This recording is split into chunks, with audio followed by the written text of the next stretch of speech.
तर मित्रांनो, आज आपण चाललो आहे माथेरान हिल स्टेशन. माझं नाव आहे गुरु आणि तुम्ही बघत आहे बॅडास वेनम 29. तर आज आम्ही चाललो आहे माथेरान ट्रिपला. तर आमच्यासोबत बघा कोण आले आहेत. ह्या 2 कबूतर आहेत आणि ती एक आहे. सकाळी सगळे रायडर ठरलेल्या ठिकाणी भेटलो आणि तिथून आपण आपली राईड चालू केली. आजचा ब्लॉग माझ्यासाठी खूपच खास आहे, कारण तब्बल 3 वर्षानंतर मी पुन्हा एकदा ग्रुप राईड करत आहे आणि या राईडमध्ये माझा पार्टनरही माझ्यासोबत आहे. थोडा वेळ राईड केल्यानंतर आम्ही एका टपरीवर चहासाठी थांबलो. गरमागरम चहा, मित्रासोबतच्या गप्पा आणि बाईकच्या गोष्टी. लांबच्या राईड म्हणजे थोडासा टी ब्रेकसुद्धा खूपच ऊर्जा देऊन जातो मित्रांनो.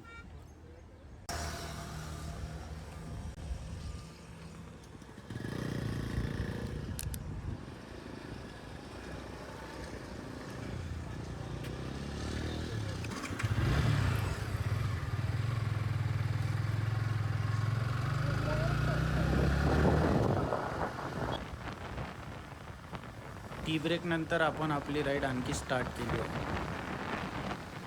तर मित्रांनो, माथेरान हे ठिकाण पुण्यापासून जवळपास 110 किलोमीटर आणि लोणावळ्याहून जवळपास 7 किलोमीटर अंतरावर आहे.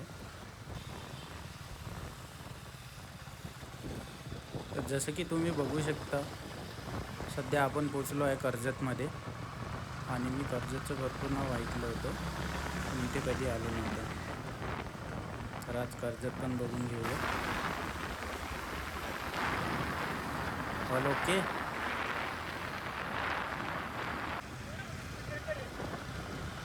थोडे छोटे पाहिजे होते. ए बाबा, हे जरा सांभाळून. फा करशील नाही त्यांना आमचा फा.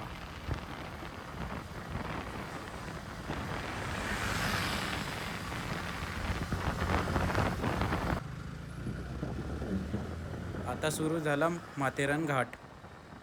एकीकडे उंच डोंगर, दुसरीकडे खोल दरी आणि मध्ये वळणाचा रस्ता. म्हणजे मजा तर येणारच आहे. आम्ही नेरळ जंक्शनपर्यंत बाईकने जायचं ठरवलं होतं आणि तिथून ट्रेनने जायचं होतं आम्हाला. पण मित्रांनो, आम्हाला टॉय ट्रेन मिळाली नाही, तर आम्ही ठरवलं की बाईकनेच वरती जायचं. तसंही हा घाट बघून इच्छा होतच होती मित्रांनो की बाईकच राईड करून जायचं. पण इथं राईड पण एवढी सेफ करावं लागेल आणि कॉर्नर घेऊन नाही चालायचं घाटामध्ये. बघू शकता तुम्ही तुमच्यासमोर दगड कोसळलेला आहे.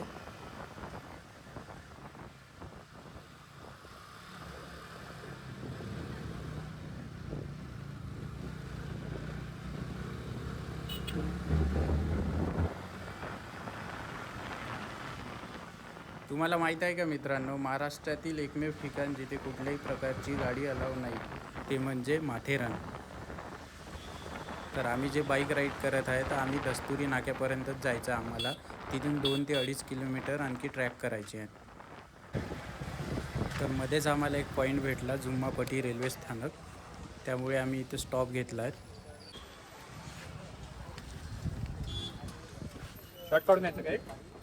घाटात मजा येते ना गाडी चालवायला. मी तर एवढ्या स्पीडनं आलो ना, असं करत. काऊन तिथं काऊन नाही टाकला होता डॅम? तिथे छोटं गाव पण आहे वरतं पण. ठीक आहे, आता आपण सध्या रायगड एरियामध्ये आहे. हा घाटच्या नंतर दस्तुरी नाक्याला नंतर आपल्याला बाईक ठेवून मग ट्रॅक करायला लागेल 2 किलोमीटर.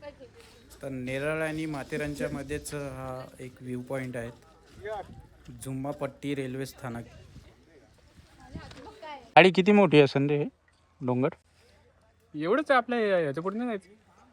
त्याच्यावर आपल्याला पलीकडे जायचं आहे. लगेच जाऊन येऊ ना. अरे येताना फिरायला नाही भेटणार काहीच आपल्याला, संध्याकाळ होणार, म्हणून त्या आधीच आपण एक्सप्लोर करू हा एरिया. बघून घ्या तुम्ही व्ह्यू, बघून घ्या मित्रांनो तुम्ही. जुम्मापट्टी रेल्वे स्थानक व्ह्यू पॉईंट. तिथे यायच्या आधी विचारलं या पटरीवरनं ट्रेन येणार की, तर त्यांनी बोलले आता नाही येणार, आता डायरेक्ट 4 वाजताच येणार. आज दोघी पण एकत्रच सोबत आल्या, बायको आणि गर्लफ्रेंड. बट बायकोपेक्षा गर्लफ्रेंड सुंदर दिसते बघ. बघ ना किती सुंदर दिसते माझी गर्लफ्रेंड. तर मित्रांनो तुम्ही बघू शकता हा व्ह्यू, कारण का तुमच्यापाशी डोळे आहे त्यामुळे तुम्ही बघू शकता. शायद हा नेरळ आहे आणि आता जे आपण आलो तिथूनच आलो आहे असा असा घाट मारत ह्या रोडने. आणि आपली बाईक आपण तिकडे पार्क केली. तिकडला व्ह्यू दाखवला तुम्हाला आणि आता हा व्ह्यू बघून घ्या. घाटात गाडी चालवत असताना सावकाश गाडी चालवा, कारण की नजर हटी दुर्घटना घटी, हे इथं आल्यानंतर खरं वाटते. तर मित्रांनो हा पॉईंट एक्सप्लोर केल्यानंतर परत आपण माथेरानच्या वाटेने निघालो. खूप छान पॉईंट होता हा.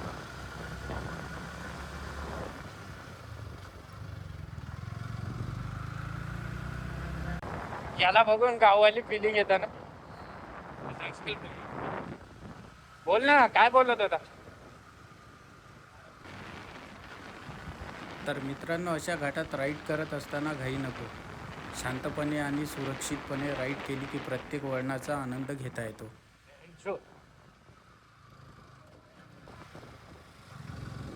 जे आता आपण रेल्वे स्टेशन बघितलं ते हेच रेल्वे स्टेशन आहे. नेरळवरून येतं सरळ माथेरानसाठी. वरचा व्ह्यू बघ. फॉग पूर्ण जो फॉग आहे ना तो पूर्ण खाली येतो. बघ आपण मग तिथे होते वॉटरफॉल. आता सध्या नाही आहे पण नंतर पाऊस आला किती भारी दिसेल तो वॉटरफॉल. हा काय वातावरण आहे यार, काय दृश्य आहे.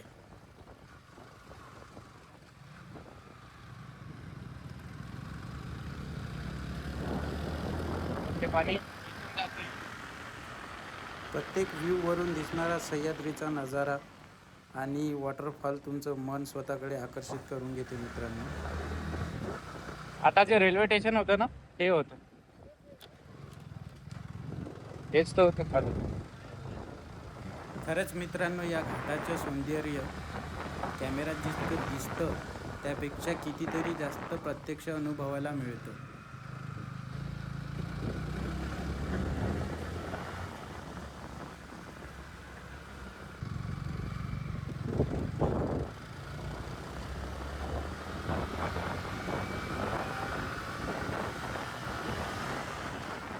या रस्त्याच्या दोन्ही बाजूला हिरवगार निसर्ग, थंड हवा आणि मस्त वळणावळणाचे रस्ते. अशा रस्त्यावर बाईक चालवण्याची एक वेगळीच मजा असते.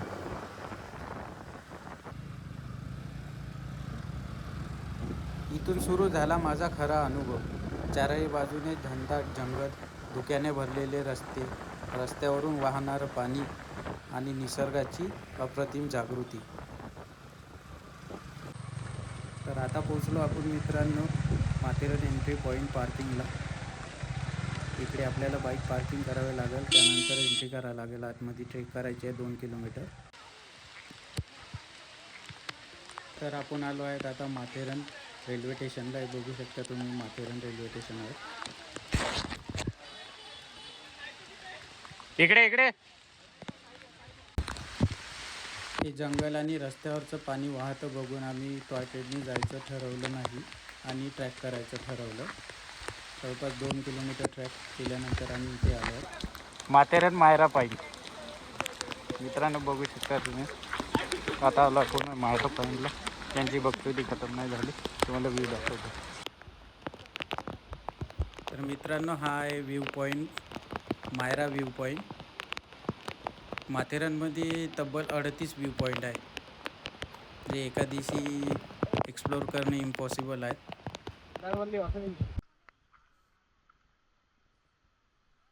तर या पावसामधली जंगल ट्रॅक एक वेगळाच अनुभव देऊन जातो मित्रांनो. या भाई या लवकर या.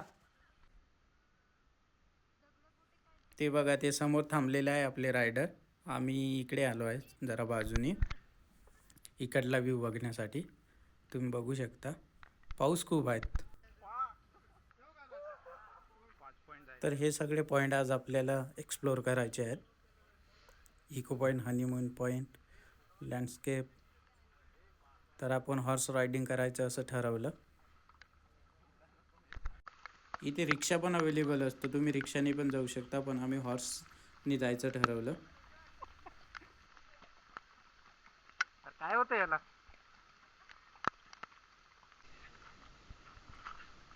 इथला पाऊस आणि रस्त्याने भरलेले धुके आणि शांत वातावरण हे पूर्ण प्रवासाचा एक वेगळाच अनुभव आहे.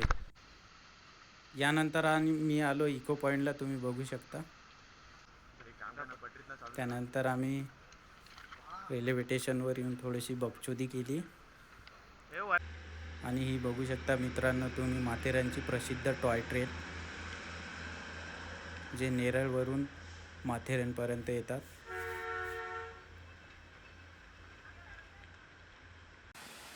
मित्रांनो हा वॉटरफॉल तुम्हाला मी आधीच दाखवला, बट त्यावेळेसला पाणी नव्हता आणि आता तुम्ही बघू शकता किती छान वॉटरफॉल दिसतो पाऊस आल्यानंतर. इथून येतोय तो. जर तुम्हाला आजचा ब्लॉग आवडला असेल मित्रांनो तर लाईक करा व्हिडिओला आणि कमेंटमध्ये सांगा.